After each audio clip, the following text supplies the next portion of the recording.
Welcome to today's Explainer. We're diving straight into a truly profound historical and spiritual encounter from the text, The Crisis of the World. We're going to look at this incredible moment where unimaginable, almost crazy levels of wealth meet absolute detachment. It's essentially a brilliant structural breakdown of exactly why we suffer, delivered with the razor-sharp precision of a master physician. Let's get into it. So picture the scene. We open our story at Vulture Peak. 500 incredibly wealthy elders, literally the absolute ruling elite of their time, led by a man named Bhadrapāla, approach. And they are just completely awestruck by the physical majesty of the Buddha. The text describes his presence as this pure and wonderful true golden form, standing out in the crowd like the wondrous moon appearing among the stars. You can really feel the immense reverence in that moment. And the visual contrast here is just staggering. On one side, you've got Elder Bhadrapāla's unimaginable material wealth. We're talking mountains of gold, silver, lapis lazuli, elephants, sprawling estates, the whole shebang. And on the flip side, the absolute minimalism of the Buddha's chosen path.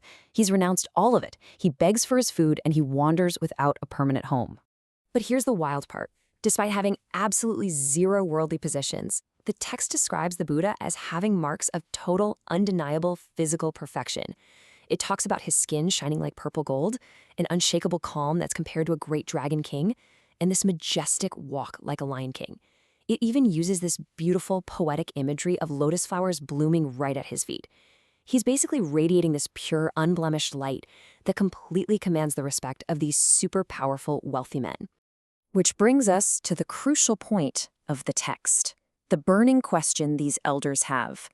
They're looking at this magnificent being who has essentially won the ultimate genetic and societal lottery. A guy who clearly could have conquered the world in a material sense if he wanted to. So naturally, they want to know, why on earth would someone like this give it all up just to wander around with a begging bowl? Right here is where the whole dynamic of the text flips on its head. Instead of giving them some abstract, mystical poetry, the Buddha's response sharply pivots. He adopts the grave, compassionate, but totally unyielding tone of a brilliant physician. It's like he's delivering a terminal diagnosis to a patient. He totally strips away the golden mirage of the world and clinically, very clinically, enumerates the specific afflictions of human existence. He's bringing cold, hard structure to the chaos of human suffering. And he starts with the number 10. What follows is a relentless medical breakdown of worldly suffering known as the 10 Disturbances. And he uses this incredible core image. He describes the human body not as a temple, but as a fragile den of 4 poisonous snakes, totally vulnerable to elements that inevitably cause sickness. He lists them out: birth, old age, sickness, death, sorrow, grief, pain, affliction, lamentation, and samsara, that endless repeating cycle of rebirth. He's pointing to a fundamental reality that guarantees no one, no matter how much gold or lapis lazuli you hoard, is going to escape decay. The Buddha compassionately, but very firmly, explains that giving everything up wasn't about rejecting joy. It was actually the only logical response to witnessing this inescapable collection of suffering.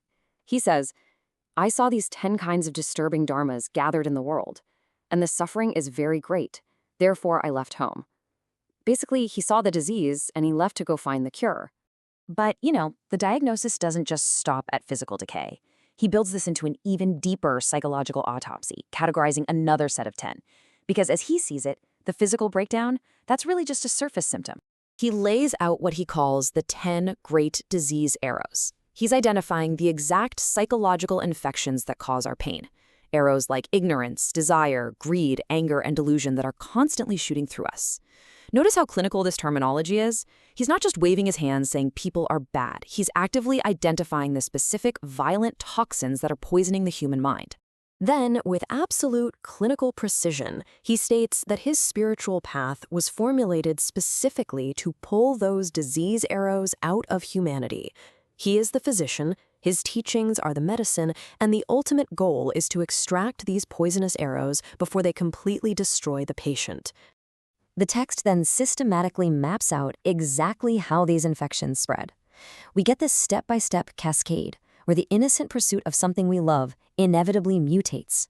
Think about it. Pursuit turns into greed, Greed turns into clinging. Clinging leads to this terrifying feeling of defenselessness when we realize we might lose what we have. And that ultimately results in physical violence, with knives and clubs. It's essentially an epidemiology of human conflict. To really drive home the terminal state of worldly existence, he presents a third and final categorization of 10. Using structures of tens is, well, it's incredibly effective for memorization, sure, but it also brilliantly emphasizes the inescapable compounding weight of his diagnosis. These are the 10 unwholesome actions. If those arrows we talked about were the internal psychological infections, these are the external behavioral symptoms. Killing, stealing, lying, harsh speech, greed.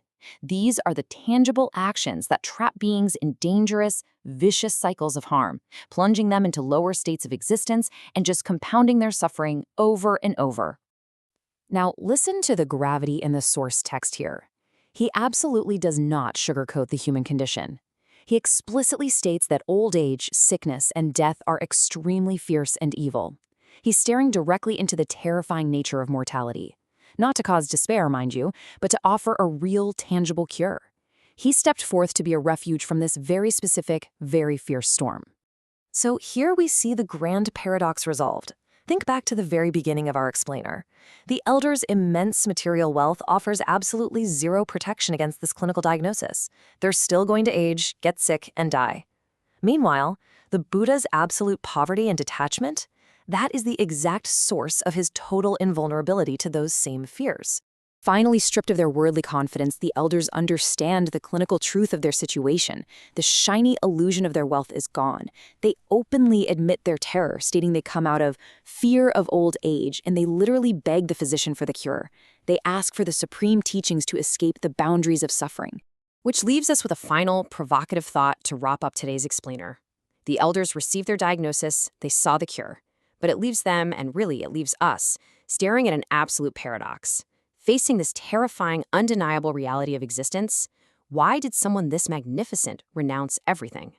Think on that for a bit, and I'll catch you in the next one.